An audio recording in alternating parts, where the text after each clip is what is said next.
श्रीमद् भगवद गीता के 13वें अध्याय क्षेत्र क्षेत्रज्ञ विभाग योग को प्रश्नोत्तर के माध्यम से प्रारंभ करते हैं। अर्जुन कहते हैं, जो आपकी सगुण साकार रूप की उपासना करते हैं वे तो आपको अत्यंत प्यारे होते हैं। अब यह बताइए कि जो आपके निर्गुण निराकार रूप की उपासना करते हैं वे कैसे होते हैं? भगवान ने कहा, अर्जुन, वे विवेकी होते हैं। अर्जुन ने पूछा कि विवेक किसका होता है भगवान? भगवान ने कहा, क्षेत्र और क्षेत्रज्ञ का। हे कुंती पुत्र अर्जुन, यह रूप से कहे जाने वाले शरीर को क्षेत्र कहते हैं और जो इस क्षेत्र को जानता है उसको ज्ञानी लोग क्षेत्रज्ञ कहते हैं। अर्जुन ने पूछा, उस क्षेत्रज्ञ का स्वरूप क्या है? भगवान कहते हैं, हे भारत, संपूर्ण क्षेत्रों शरीरों में क्षेत्रज्ञ रूप से मैं ही हूं, ऐसा तू जान। अर्जुन ने पूछा, वह जानना क्या है भगवान? भगवान ने कहा, क्षेत्र अलग है और क्षेत्रज्ञ अलग है। इसको ठीक ठीक जानना ही मेरे मत में ज्ञान है। तात्पर्य है कि क्षेत्र की संसार के साथ एकता है और क्षेत्रज्ञ की मेरे साथ एकता है। इसका ठीक ठीक अनुभव करना ही मेरे मत में ज्ञान है। अर्जुन ने पूछा, क्षेत्र और क्षेत्रज्ञ के ज्ञान के लिए कौन सी बातें जाननी आवश्यक होती हैं? भगवान ने कहा, 6 बातें जाननी आवश्यक होती हैं। क्षेत्र के विषय में 4 और क्षेत्रज्ञ के विषय में 2। वह क्षेत्र जो है, जैसा है, जिन विकारों वाला है और जिससे पैदा हुआ है, तथा वह क्षेत्रज्ञ जो है और जिस प्रभाव वाला है, वह सब संक्षेप से तू मुझसे सुन। अर्जुन ने पूछा, तो इसका विस्तार से वर्णन कहां हुआ है भगवान? भगवान ने कहा, ऋषियों ने, वेदों के ऋचाओं ने और युक्ति युक्त तथा निश्चित किए हुए ब्रह्म सूत्र के पदों ने इसको विस्तार से अलग अलग कहा है। अर्जुन ने पूछा कि वह क्षेत्र क्या है भगवान? भगवान अब क्षेत्र का स्वरूप समझाते हैं। वे कहते हैं, मूल प्रकृति, समष्टि बुद्धि महत्तत्व, समष्टि अहंकार, 5 महाभूत, 10 इंद्रियां, 1 मन और इंद्रियों के 5 विषय, ये 24 तत्वों वाला क्षेत्र है। अर्जुन ने पूछा कि वह क्षेत्र किन विकारों वाला है? भगवान ने कहा, इच्छा, द्वेष, सुख दुख, शरीर, प्राण शक्ति और धारण शक्ति, इन 7 विकारों सहित यह क्षेत्र मैंने संक्षेप से कहा है। अर्जुन ने पूछा कि विकारों सहित क्षेत्र यह रूप से अपने से अलग कैसे दिखाई दे भगवान? भगवान इस पर समझाते हैं कि अपने में श्रेष्ठता के अभिमान का अभाव, अपने में दिखावटीपन का न होना, शरीर, मन और वाणी से किसी को भी किंचित मात्र भी दुख न देना, क्षमा का भाव, शरीर, मन और वाणी की सरलता, ज्ञान प्राप्ति के लिए गुरु के पास जाकर उनकी सेवा आदि करना, शरीर और अंतःकरण की शुद्धि, अपने लक्ष्य से विचलित न होना, मन को वश में करना, इंद्रियों के विषयों से वैराग्य होना, अहंकार रहित होना, वैराग्य के लिए जन्म, मृत्यु, वृद्धावस्था और रोगों में दुख रूप दोषों के मूल कारण को देखना, आसक्ति रहित होना, स्त्री, पुत्र, घर आदि में तल्लीन न होना, अनुकूलता प्रतिकूलता की प्राप्ति में चित्त का सदा सम रहना, संसार से उपरति और मुझ में अव्यभिचारिणी भक्ति का होना, एकांत स्थान में रहने का स्वभाव होना, जन समुदाय में प्रीति का न होना, परमात्मा की सत्ता का नित्य निरंतर मनन करना, सब जगह परमात्मा को ही देखना। इन 20 साधनों से शरीर यह रूप से दिखाई देने लग जाएगा। शरीर को यह रूप से अपने से अलग देखना ज्ञान है, और इसके विपरीत शरीर को अपना स्वरूप देखना अज्ञान है। अर्जुन ने पूछा कि इस ज्ञान से प्राप्त होने वाला तत्व क्या है? भगवान ने कहा, ज्ञेय तत्व परमात्मा है। मैं उस ज्ञेय तत्व का वर्णन करूंगा जिसको जानने से अमरता की प्राप्ति हो जाती है। अर्जुन पूछते हैं, उस ज्ञेय तत्व का स्वरूप क्या है? भगवान कहते हैं, वह आदि अंत से रहित और परम ब्रह्म है। वह न सत कहा जा सकता है और ना ही असत कहा जा सकता है। फिर भी वह कैसा है भगवान? अर्जुन ने पूछा। भगवान ने कहा, वह सब जगह ही हाथों और पैरों वाला, सब जगह ही नेत्रों, शिरों और मुखों वाला तथा सब जगह ही कानों वाला है। वह सभी को व्याप्त करके स्थित है। वह संपूर्ण इंद्रियों से रहित है और संपूर्ण इंद्रियों के विषयों को प्रकाशित करने वाला है। वह आसक्ति रहित है और संपूर्ण संसार का भरण पोषण करने वाला है। वह गुणों से रहित है और गुणों का भोक्ता है। अर्जुन ने पूछा कि एक ही तत्व में दो विरोधी लक्षण कैसे हुए? भगवान ने कहा, अनेक विरोधी भाव उस एक में ही समा जाते हैं और विरोध उसमें रहता नहीं, क्योंकि स्थावर जंगम आदि संपूर्ण प्राणियों के बाहर भी वही है और भीतर भी वही है, तथा चर अचर प्राणियों के रूप में भी वही है, अर्थात उसके सिवाय दूसरी कोई सत्ता है ही नहीं।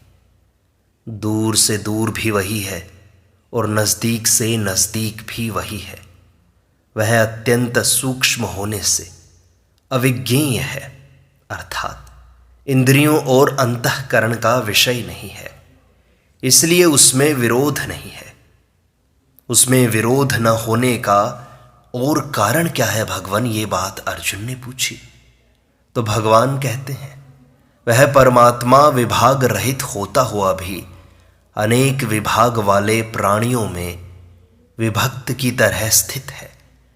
वह परमात्मा ही संपूर्ण प्राणियों को उत्पन्न करने वाला, उनका भरण पोषण करने वाला और संहार करने वाला है, अर्थात उत्पत्ति, स्थिति और प्रलय रूप भी वही है।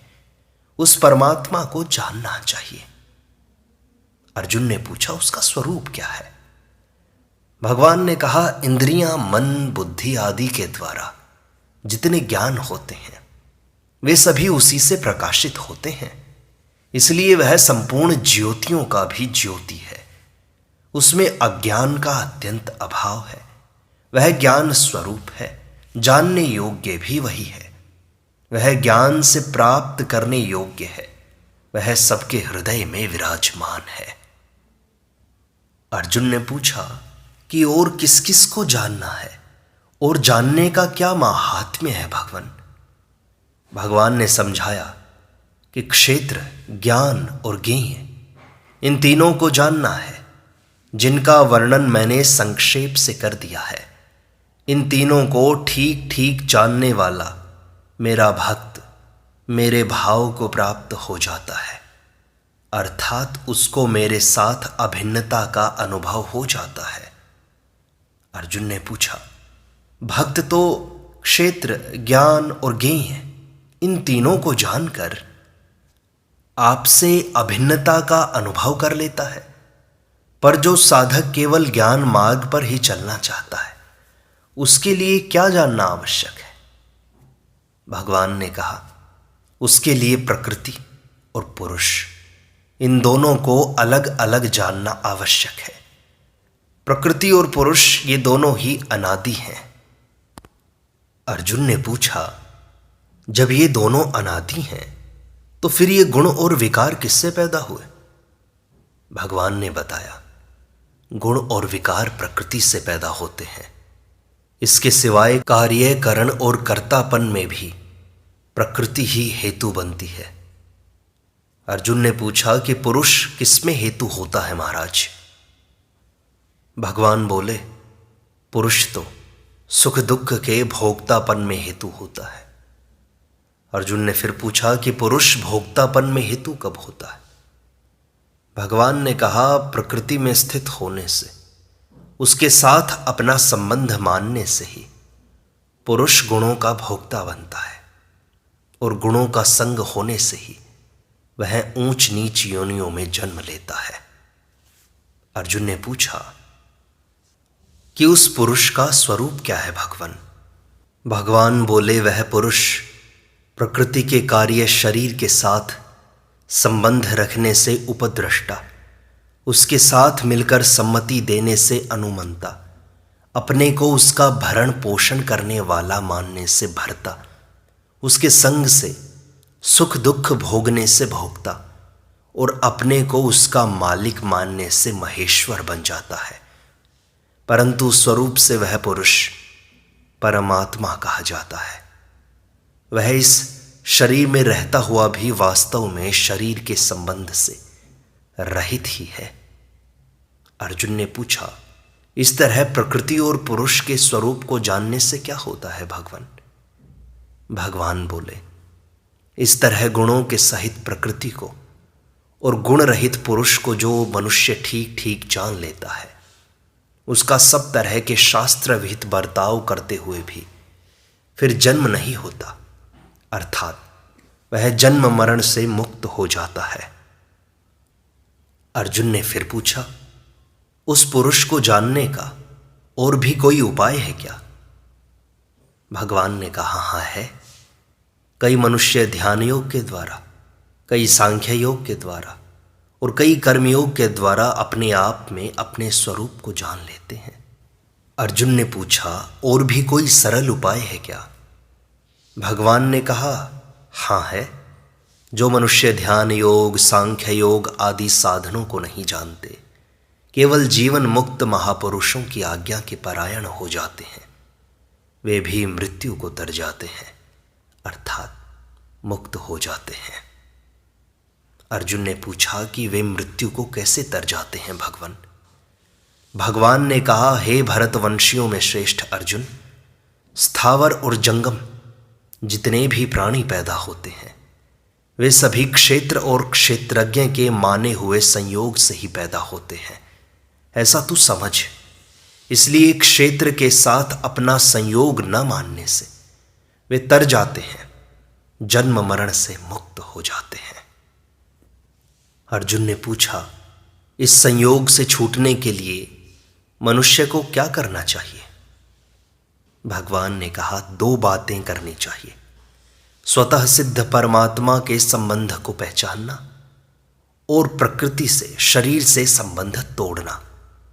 विषम संसार में जो समरूप से स्थित है और नष्ट होने वालों में जो अविनाशी रूप से स्थित है, तथा जो परम ईश्वर है, ऐसे अपने परम स्वरूप को जो देखता है, वही वास्तव में सही देखता है। अर्जुन ने पूछा, आपने परमात्मा के संबंध को पहचानने की बात तो बता दी, अब यह बताइए कि प्रकृति से संबंध कैसे तोड़ें? भगवान ने कहा, संपूर्ण क्रियाएं प्रकृति के द्वारा ही होती हैं। ऐसा ठीक बोध होने से वह अपने में कर्तृत्व के अभाव का अनुभव करता है, तथा जिस समय वह संपूर्ण प्राणियों के अलग अलग भावों को एक प्रकृति में ही स्थित और प्रकृति से ही उत्पन्न देखता है, उस समय वह ब्रह्म को प्राप्त हो जाता है। फिर उसका प्रकृति के साथ संबंध नहीं रहता। अर्जुन ने पूछा, ऐसा क्यों होता है? भगवान ने कहा, हे कुंती नंदन, यह पुरुष स्वयं अनादि और गुण रहित होने से स्वयं अविनाशी परमात्मा स्वरूप ही है। यह शरीर में रहता हुआ भी वास्तव में न करता है और न ही लिप्त होता है, अर्थात यह कर्ता और भोक्ता नहीं है। अर्जुन ने पूछा, यह लिप्त कैसे नहीं होता भगवान? भगवान ने कहा, जैसे आकाश सर्वत्र व्याप्त होते हुए भी अत्यंत सूक्ष्म होने के कारण किसी वस्तु, व्यक्ति आदि में कभी लिप्त नहीं होता, ऐसे ही यह पुरुष सब जगह परिपूर्ण होते हुए भी किसी भी शरीर में किंचित मात्र भी लिप्त नहीं होता।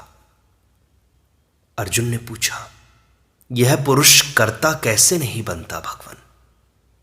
भगवान ने कहा, हे भारत, जैसे एक ही सूर्य संपूर्ण विश्व को प्रकाशित करता है पर उसमें प्रकाशित करने का कर्तृत्व नहीं आता, ऐसे ही यह क्षेत्रज्ञ संपूर्ण क्षेत्र को प्रकाशित करता है पर उसमें कर्तृत्व नहीं आता, अपितु प्रकाशक मात्र ही रहता है वह। इस तरह जो ज्ञान रूपी नेत्र से क्षेत्र और क्षेत्रज्ञ के भेद को तथा प्रकृति और उसके कार्य से अपने को अलग अनुभव कर लेते हैं, वे परमात्मा को प्राप्त हो जाते हैं। इस प्रकार श्रीमद् भगवद गीता का 13वां अध्याय क्षेत्र क्षेत्रज्ञ विभाग योग संपूर्णता को प्राप्त होता है। शेष अगले अंक में।